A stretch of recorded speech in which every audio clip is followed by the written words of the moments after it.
right, so this is a video that I really was hoping I was not going to have to make this year, but I am, and it's fine.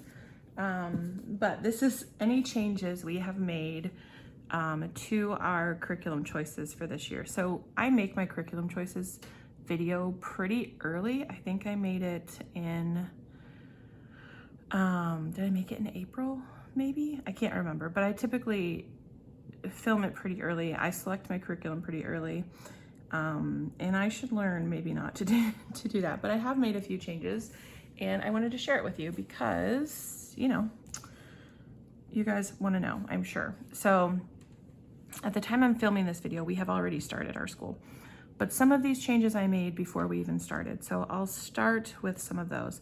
The first, for my son, there's just really one change as far as curriculum, and then there's another change as far as how we're implementing curriculum. But the first one is with Hearth&story, which is my choice for language arts for this year. So we're still using Hearth&story. So let me say that first. But if you followed us for a while, you may know that last year when he was in 4th grade, we did the 5th grade Hearth&story language arts. We just did the novel study and the poetry. And we did that because the 4th grade full package was not out yet. And he's a pretty strong reader, and so I knew he would be able to handle it, and so that's what we did. And it worked great. In fact, he worked through all of the novel studies and short stories and poetry, and I pulled in, we bought one individual 4th grade novel study from Hearth&story last year that he did as well. Plus he did a whole bunch of other stuff because he worked real fast. So the plan then was to do 6th grade this year when he was in 5th grade. Towards the end of 4th grade last year, I decided to start testing out we hadn't originally done the 5th grade writing when we did Hearth&story. We just did novel study and poetry. So I thought, you know what, if he's gonna jump into 6th grade in 5th grade, let's work through this 5th grade to make sure he's ready. So we did little bits of that here and there. I scaffolded some for him. And so the plan was to then move into 6th grade this year. Most of that is not why I chose to make a change. But the change I chose to make is that we are going to do the 4th grade this year in 5th grade, which probably seems so backwards because then next year we will hop back into 6th grade. But one of the main reasons that I decided to do that is that I don't want him to miss out on the 4th grade books. I think they are perfectly appropriate for a 5th grader. In fact, I've said before, but I feel like Hearth&story is a bit advanced anyway, and it asks big questions and encourages the student to think in a deeper way. So I didn't want to miss out on the 4th grade novels and what the 4th grade package had to offer. And I really want to be able to use this curriculum as long as we can. It only goes, after the 6th grade, there's only one more level, which is a 7/8 kind of combo. And so yeah, I want to be able to stretch it out as long as I can. And so I thought, you know what, we're gonna pause for a second. We're gonna go back and do the 4th grade. I don't think it's going to be too much of a step down for him in that I think the books are appropriate, and I am pretty familiar with the 5th grade language arts standards, and I can, you know, pull a little more out of him in certain areas. I have somewhere, I don't have it here, but I made kind of a little sheet of how the 4th grade standard and the 5th grade standard varies in several of the language arts areas, so that I know if, you know, oh, in this section we're identifying context clues, but in 5th grade they're doing XYZ with them. I know that, and I can pull a little more out of him when we're doing it.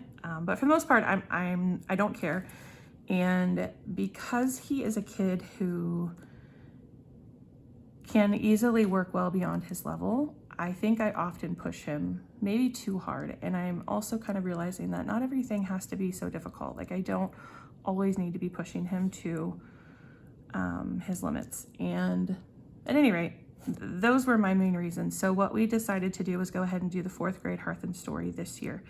Now, It has 4 novels, and one of those novels we already read. So I do have to substitute, which I'll show you in a minute what I'm going to substitute for that. But for the most part here, we have got, oh, and I had already planned to do the level 4 or grade 4 poetry. I was gonna do it as a family subject, but this is great. Now he can just do that. So we have poetry, we're gonna do grammar for writers, even though we're still doing Fix-It Grammar. I think that this will be a good review. And because Fix-It Grammar isn't really aligned grade level wise, like with, you know, state standards or things like that, sometimes it's nice to do something like this to see, did we miss anything? If I find that this just becomes busy work and is too easy, then we might just pull it. But I think there's nothing wrong with kind of having this as a review and refresher. And then the writing, it's kind of nice to be able to like go a little bit easier with the writing. So I think that will be good. And then, yeah, we have the short stories and the brain food. Oh, he did do level 5 brain food last year. But so far I'm not noticing any problems with going back a level. I don't feel like it's dumbing it down or necessarily making it too easy. I think it's fine. So that was my major change for him. And this will allow us then next year in 6th grade to hop back up and do the 6th grade level. And then when he's in 7th grade, he can do the level 7, 8. So, yeah, so my only real concern was, am I going too easy for him for a kid who is borderline gifted? Is this a bad decision? And I don't think it really is. I don't think when you're talking about reading good books that should be an issue. Does that make sense? I don't know. So that was my major change for him. So in the 4th grade or level 4, whatever you want to call it, the novels that they read, the first one is called The First State of Being, which if you watched any of our videos last year, we did that one as a standalone novel study last year. So we're not going to do that one. We also have Out of My Mind by Sharon Draper, which I found this at the thrift store for $1.50. So I was super excited. This one, which we already had, Where the Mountain Meets the Moon. And then Salamar, The Sword of the Monarchs, which this one I did have to buy new. And all of these I feel like are perfectly appropriate even for 5th grade. This probably being like maybe, I think this is ages 7 to 10, but the rest of these I think are just fine for 5th grade. So he's going to do those 3 novel studies, and then he will do the rest of the grade 4 package. And then my thought is this, we did bits and pieces of level 5 writing last year. I think that this level 4 will be, you know, not super hard for him as far as the writing. So my thought is we will move through this a little bit faster, and then we will go back and do level 5 so that we're not skipping that. We'll do it completely because I kind of cherry picked from it at the end of last year. So my thought is we will fit level 4 and 5 into this school year for the writing. All right, and then because we already read First State of Being, I needed to add in some novels for him. And so the first one that I chose, again, I had all of these on my shelf, is The 14th Goldfish by Jennifer Holm. I felt like this was a good replacement for First State of Being because it has a little bit of a science fiction, like time travel kind of a feel to it. And I just, here, I'll turn the back over so that you can read it if you want, but this really integrates science. The main character's grandfather is a scientist, and he is really kind of obsessed with immortality and the fountain of youth and all of that. And so I thought my son, who is very science-minded, would enjoy this story, and he is so far. So I pulled this off my shelf, and then I found a novel study off of Teachers Pay Teachers. That's very simple, just what I wanted. One of the things that we appreciate about Hearth&story is you're not doing a ton of work every single day. You usually read 1 to 2 chapters, and then you have a few questions or activities that you do. So this fit with that very well. There is like a lesson plan and things like that go with it. But for the most part, there is this, there's 1 vocabulary word for every 2 chapters that they would then kind of look up and write the definition underneath. And then there is kind of a pamphlet like this, which for every 2 chapters, there's just this section on the pamphlet that they do. So we are doing that as his first novel. That's what he has started the school year with. and that's going great so far. Now he will finish this. I want to keep somewhat of the same pacing, so this will finish earlier than First State of Being would have finished. So I also have another book that I want him to read. It's called You Go First by Erin and Trotta Kelly, who is actually the author of First State of Being, so I thought that was a good fit. And this is one I had already purchased because I wanted to do as a read aloud this year, but we'll just have him do this one, and this will be good. I told you a little bit about this book. This book says Charlotte Lockard and Ben Boxer are separated by more than 1,000 miles. On the surface, their lives seem vastly different. Charlotte lives near Philadelphia, Pennsylvania, while Ben is in the small town of Lancaster, Louisiana. Charlotte wants to be a geologist and keeps a rock collection in her room. Ben is obsessed with Harry Potter, presidential history, and recycling. I was also drawn to this because these descriptions kind of describe him specifically, a lot of them. But the two have more in common than they think. They both sit alone at lunch. They're both trying to figure out how to survive middle school and heartbreak at home.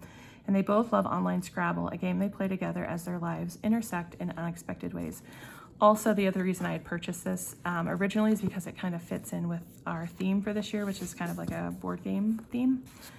So I didn't find a novel study for this that I liked. There are not very many out there. I'll probably have to write my own. But if nothing else, I subscribed to Super Summary, and so they had a pretty good a little packet on there for this book, so I can use this if I need to. But anyway, so he's definitely going to do these two books. I also, again, because he tends to work quick, even when I schedule things out, I have a couple other novels on deck for him in case we need them. And these were, I already have these. We have From the Desk of Zoe Washington, and then I had a novel study from Curriculum and Culture. My daughter did this, I don't know if it was last year or the year before. So I have that, and then I also have When You Trap a Tiger, which was one I considered doing as a group read aloud this year, but I had the novel study from Curriculum and Culture. So I have these two on deck if I need something extra for him this year. So that is kind of his major curriculum change. But I'm happy with it. I'm glad that I did it. I really didn't want to miss out on the 4th grade Hearth&story, and so I feel like I found a way to do it where he can, I don't know, I feel like he'll still be challenged and get the good stuff out of it. So that's his major curriculum change. The other isn't really a curriculum change, it's just a change to how we're implementing it, and that is with Dimensions. We're sticking with Dimensions. I like Dimensions for him. But, and this may be more because of ADHD, but Dimensions is a lot, right? So there's a textbook, there's a workbook. We purchased the video lessons from Dimensions, and I think they're great, but they do make this program a little bit long. And so by the time you get through the video lesson with all of the textbook, you know, problems that you're supposed to do. So like this is one lesson right here. It's 1, 2, 3, 4 pages. Then you go to the workbook and you do however many pages are in the workbook. We never do the challenge questions typically, but he'll do the other ones. So this was kind of overwhelming him, and it really tiring out his brain to have to do all of that. And so because we're in a chapter it's not super challenging, it's just multi-digit multiplication and division, what we started trying out, we started this in the summer, but what we've started in our new school year now is that I preview the video lessons if I feel it's necessary when I'm preparing for the week. And then I just do the lesson in this part with him instead of doing the video lesson.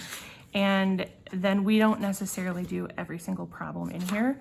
We kind of start with the think, and we move on to the learn, and then we may do a few from the do. And if he's got it, then he moves on to the workbook. And again, I don't have him do every problem in the workbook. I will highlight the ones that I want him to do. That cut down on the amount of time it takes, so that cuts down on kind of his mental fatigue, and that seems to be working really well. So that was just a change in kind of implementation. I think the video lessons are still really excellent, and I will eventually probably still have him watch some of them, But if it's something that I feel like I can just watch the video and kind of glean the important parts out and present it to him, I will. But I want to use the videos because I paid for them. They're not cheap, and I do think they're of good quality. But that's kind of the change that we've made in how we're implementing that. All right, the next, for my 8th grader, I have 1 addition and then 2 changes. So the 1 addition for her is more creative writing. So she recently decided she wanted to write a novel, and she was putting all this time into it. And I had purchased this to do with both my kids, I think last school year, and we just didn't get to it.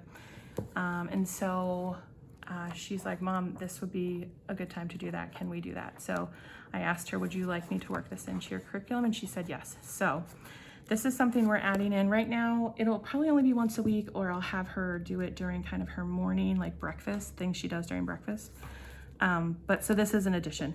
Likely it will just be this book, but I do have some other books that when I had planned to do this kind of with both my kids that I had purchased. So I may at times pull some of these in and kind of flesh this out a little bit more, but for sure she will just do this book. How much I add into it, we'll see, but that's an addition per her request. All right, the next 2 changes are with history and science for my 8th grader. So we, if you watched, I'll link the video, my plans for science for her were chemistry with Science Mom. And then also I was going to be adding in, let me find them here, conceptual physical science explorations, just the chapters on chemistry. And I have the teacher version of this, and then I have like a workbook as well.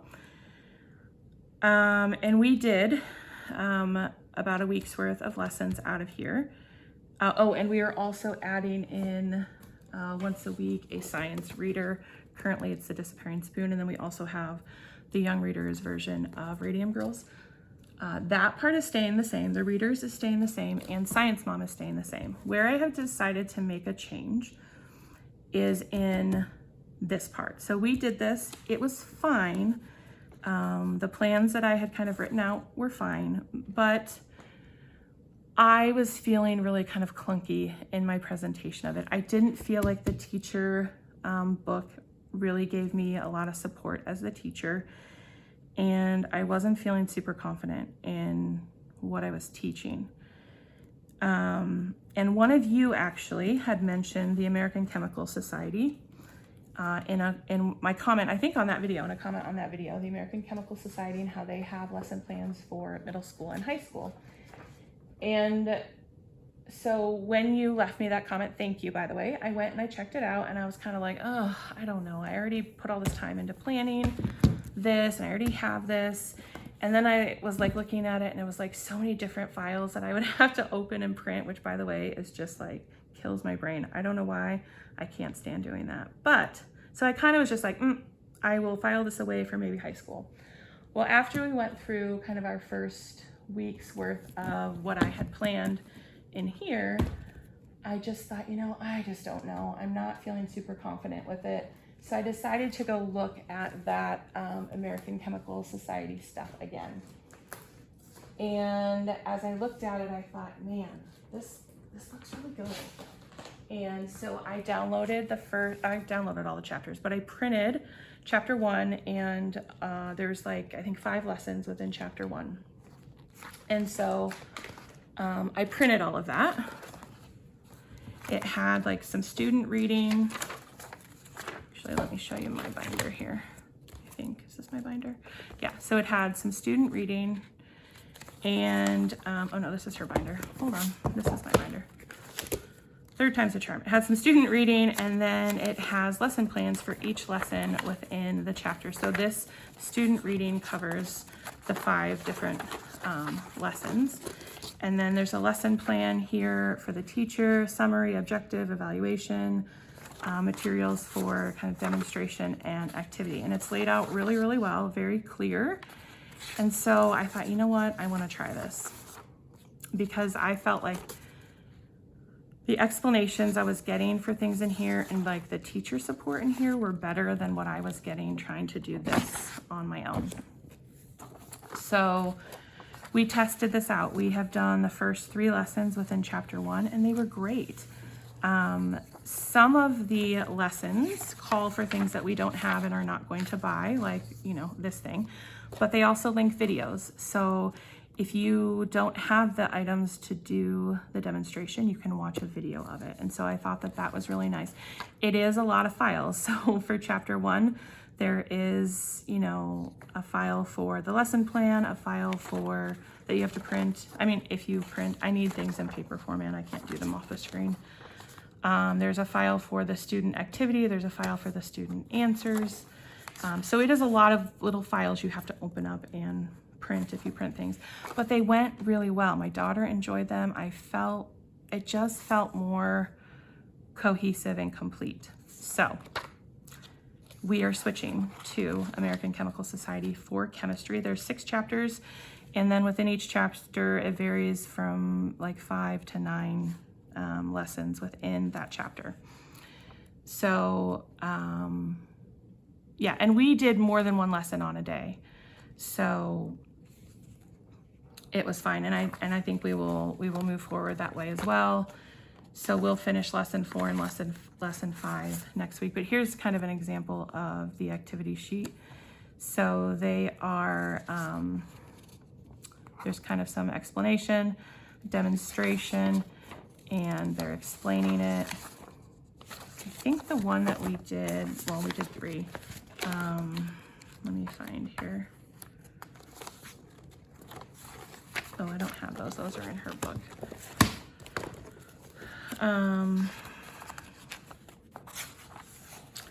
So yeah, it kind of walks them through the procedure. So some things I demoed and then would have her do, you know, follow the directions and do the procedure and then, you know, answer the different questions of her observations. She really enjoyed it and she said she preferred this to this. So that's our first change. Like I said, I don't know why, but I feel guilty making changes. Maybe because I think I'll be judged for it. I'm not really sure, but this isn't costing me any money other than to kind of print things. And I think it's going to be better. She still wants to do Science Mom, so we will still do Science Mom just alongside it. I'm not going to try to match things up. She'll just continue to watch and do her notes on Science Mom. And then I will do this 1 to 2 days a week, but we will do more than 1 lesson in a day, unless things get really complicated. Right now, it's pretty simple, and with just 1 kid, it's easy to do more than 1 lesson in a day, because this reading, which is not a lot, let me see, wait. So the student reader is just this page front and back, and this page front and back. So we did all the reading in 1 day, actually, because when we first started, I didn't really see how it was broken up. It's not a lot of reading. It's not a lot to do with 1 child in 1 day. So at any rate, that's the plan moving forward for this semester, and then we'll see what we do next semester. But American Chemical Society, thank you to, I cannot remember your name, but you will know who you are if you're watching this video, for recommending it, because that, I think, it's just going to work so much better. So that's my first major change for 8th grade. My second potential change, you know that we are doing core knowledge. I made a whole video why I like core knowledge, even though this is kind of a Eurocentric reader, why I like the idea of teaching from that perspective, but then going beyond that so we can see how most of the country is taught history, and then how we can see what was left out. I really like that approach. However, this took me to plan the first 6 weeks, took me a significant amount of time, because I wanted to add in, you know, extra books and things like that. And the one thing I learned after our first week of school is that I have no time left. And I was really struggling with how to fit in the rest of my life with homeschool. And I was dreading having to plan my next 6 weeks of this and feeling very like, if I'm not here and I'm not on my game that day to present this, this isn't going to happen. So I wasn't looking for something new, but I did know in the back of my head that Mint and Bloom was coming out with US history, and that I feared that when that came out that I would want to switch, and I didn't want to be a curriculum hopper, right? I've done that in the past, and I understand kind of the dangers and being like a constant curriculum hopper, and so I didn't want to do that. I had already invested money into this and time into this, and so I really didn't want to do that. However, when I looked at the free sample that came out for the elementary/middle school age, all of the books that it uses we already owned, and they were books that I was planning to incorporate into this anyway. And I don't know, I liked the look of it. In general, I don't love curriculum that, like Torchlight, which we're still using bits and pieces of things like Torchlight and curriculum like that, but I get overwhelmed with having to have so many books and just read little bits and pieces of each book. So generally, I tend to shy away from using that formally. However, Mint and Bloom's US History has a smaller chunk of books that you're pulling from. Now, I have the first week because they sent that out as part of their, in the free sample in their newsletter. And I just think it might be a better fit. I'll be honest, I have mixed feelings. We are going to trial it out actually next week. I may try to mesh these two together. I was telling my daughter, I still, again, even though many would consider this as like the weakest part of core knowledge, because it's Eurocentric, the reason that I like it is because, as I said, this is kind of the viewpoint that most people are learning history from. And so I think it's a great way for us to see how the rest of the country learns history and then learn what was missing. I don't know, there's something that for my brain that works well with that idea. But as my daughter and I were kind of talking through it, and she's a big, huge reader. So when I showed her the books that were part of Mint and Bloom, she's like, oh, I could finish those in a week, which she could. But, we were saying like, well, we could still pull this out. If I decide to switch entirely to Mint and Bloom, we can still pull this book in and say, oh, we just read about this topic. I wonder how they address it in here, and compare it that way. So I'm not exactly sure what parts of this I will keep, assuming we like the trial that we're going to do. But that is the plan right now. I have the first week printed out. Hopefully you can see that. And this is the book list. So the thing that's great about this book list is it uses all of the Race to the Truth books. So Colonization and the Wampanoag Story, Slavery and the African American Story, Borderlands and the Mexican American Story, Made in Asian America, an Indigenous Peoples History of the United States. I think this one is just a digital. It's Hidden Voices, LGBTQ+ Stories in United States History, and A Young People's History of the United States. So that's the entire book list. I have, of the titles that are physical books, I already had all of them except for Made in Asian America, which I actually had in my Amazon cart to buy because I was planning to use it for a later unit in my planning of US history. So I don't know, that just kind of made this seem even more inviting to me. And then when I looked through the kind of components of the course and the layout of the first week, let me get to that. So week 1 is origin stories. And basically there's an elementary kind of track and a middle grade track. I kind of looked at these. I have to finish reading through them, these particular pages for the first week, but there's just a small selection of videos. There's one little podcast. There's a discussion prompt. There's some print and go activities, which they include here. There's some vocabulary review terms, and then I believe there's a quiz. Yeah, it's just very simple, the way it's laid out. And so for me, if a curriculum is going to be like, read this section of this book, this section of this book, at least it's the same group of books the whole year. And you are reading them. From what I can tell, you're finishing the books. You're not just pulling out certain pieces and parts. You're just kind of spreading it out over the year.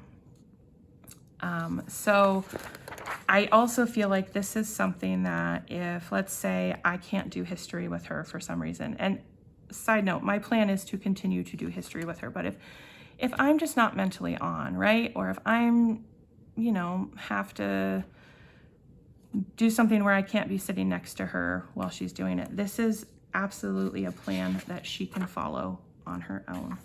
So our curriculum progression doesn't get disrupted if I'm off that day, if that makes any sense. So we are going to try all this out. My thought at this point is we will be switching. This will be a change that we'll be making, but we are going to do the first week next week and see how it goes. And then hopefully kind of guess, I think there's the second week as far as the book list in here. We will likely try to guess, oh no, it does have the pages.